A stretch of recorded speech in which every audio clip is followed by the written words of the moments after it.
The COVID-19 pandemic has changed the world and the way we live. The virus has spread to over 213 countries and territories, and with millions of infections have come over 1 million deaths and counting. All over the world, researchers are racing to find a vaccine. But is that enough? This is not the first pandemic, and it won't be the last. So what can we do to better prepare?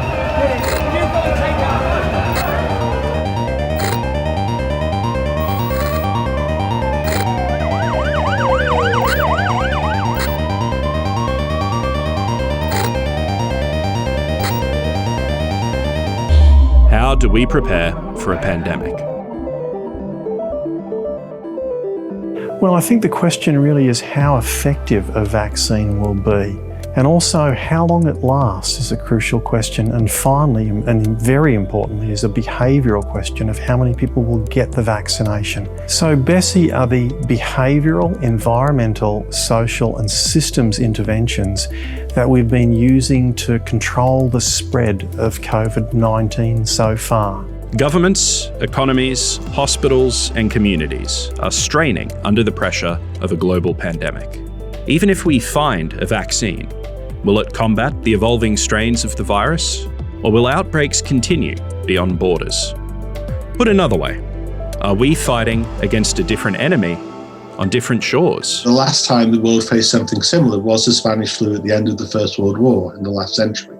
What happened there is we didn't have fancy medicine. And so to some extent, one of the ways in which the pandemic then was controlled was through a number of these social measures. If we could spend just a fraction of the amount of money we're spending on developing drugs and vaccine for COVID in relation to understanding behavioural, environmental, social and system interventions and how they may contribute to reducing the pandemic, we would make dramatic progress.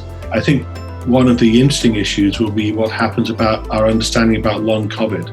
That may help reinforce. It maybe it's not kind of the immediate acute illness, but the long-term consequences of being affected that impact on whether people do adopt these behaviours or not. There's no tougher fight than being up against an invisible enemy. We feel the shock of the death and disability toll. We see the footage of bodies and overflowing hospitals. We see the devastation of many people's lives. And we hear the calls for a vaccine. But what if the best solution we have against this invisible enemy is our own actions? Behaviour lies at the heart of the problem of coronavirus and its solution. Coronavirus is transmitted between people, and the more contacts, the more that virus will spread across people and across communities.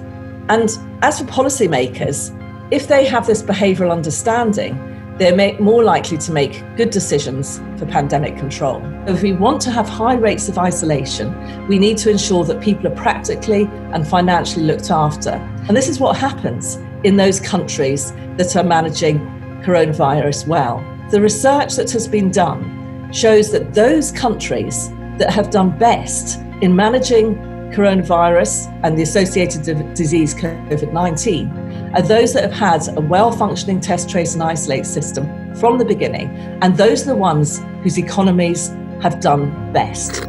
So one shouldn't pit health against wealth. If one wants to protect the economy and jobs, one needs to protect people and their health.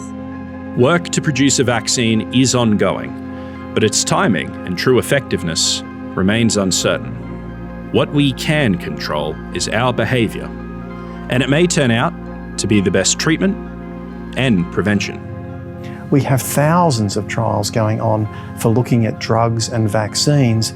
We have only a handful going on to look at how we improve the behavioural, environmental, social and systems interventions. That's actually what we're using now and what we may have to use for the rest of the pandemic. So it's vital that we foster the types of research that will make sure we find out what are the most effective things for the least disruption. If you want to learn more about BESSI and our efforts, then please visit our website www.bessi-collab.net to learn more about what we're doing. If you want to get involved in this global initiative to try and improve our research in this area, please contact us. We'd love to hear from you. We need to build the global community addressing this really important research priority.